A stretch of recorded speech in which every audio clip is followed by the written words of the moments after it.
What's the meaning of core?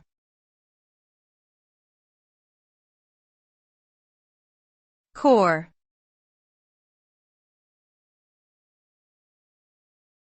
Core.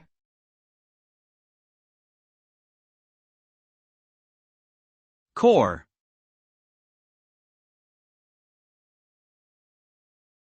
Core.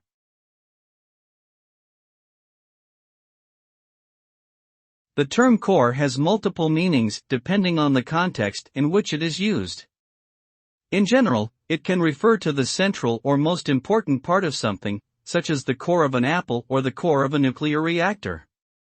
In computing, it can refer to the primary processing unit of a CPU or to essential software components of an operating system.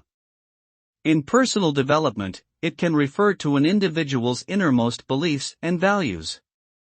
Overall, core typically refers to something fundamental, essential or central to a particular system, concept or individual.